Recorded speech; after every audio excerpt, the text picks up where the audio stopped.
खरं म्हणजे राहुल गांधीचे अनेक दौरे, विदेशी दौरे हे अनेक गोष्टींनी गाजले आहे.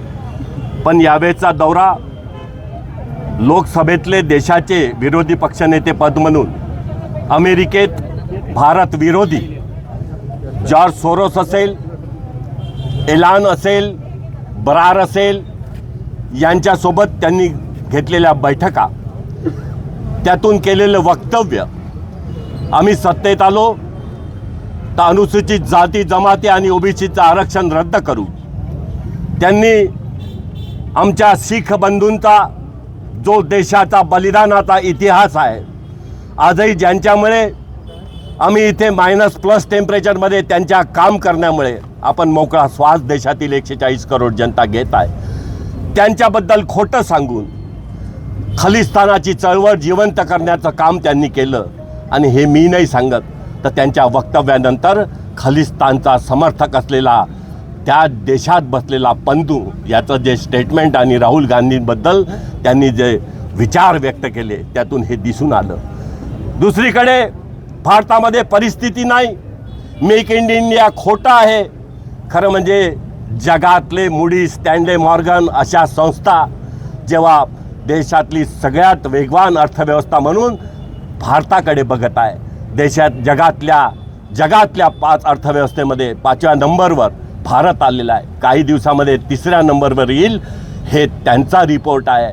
आणि राहुल गांधीजी चायना चांगला आहे हे असं म्हणत आहे. अशा अनेक वक्तव्य, म्हणजे खरं म्हणजे 2008मध्ये त्यांनी जो कम्युनिस्ट पक्षासोबत काँग्रेसनी जो MOU केला होता, त्यात ते चायनाचे ब्रँड ॲम्बॅसेडर म्हणून तर त्यांनी शपथ घेतली नाही. हा आमच्या मनामध्ये संभ्रम आहे. पण या देशातली गोरगरीब भोळीभाबडी जनता याला इलेक्शनच्या काळामध्ये त्यांच्याच मिळालेल्या पैशातून खोटं नरेटिव्ह पसरायचं, मतं घ्यायची, पैशातून सत्तेतून पैसे, हे दृष्टचक्र थांबलं पाहिजे. यासाठी शेवटच्या गावापर्यंत, व्यक्तीपर्यंत हा विचार पोचवणं आणि यांच्या मनामध्ये असलेला देशविरोधी भाव हा जनतेसमोर आणणं हे आमचं काम आहे.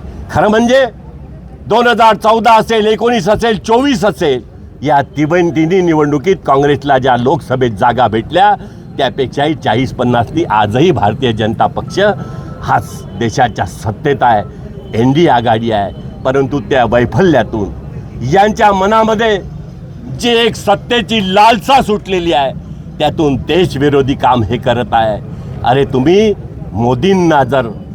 मोदी तुमच्या मनात नसेल तर आम्हाला शिव्या द्या, मोदीजींना द्या ज्या तुम्ही देत आलात, भारतीय जनता पक्षाला द्या ज्या तुम्ही देश देत आलात.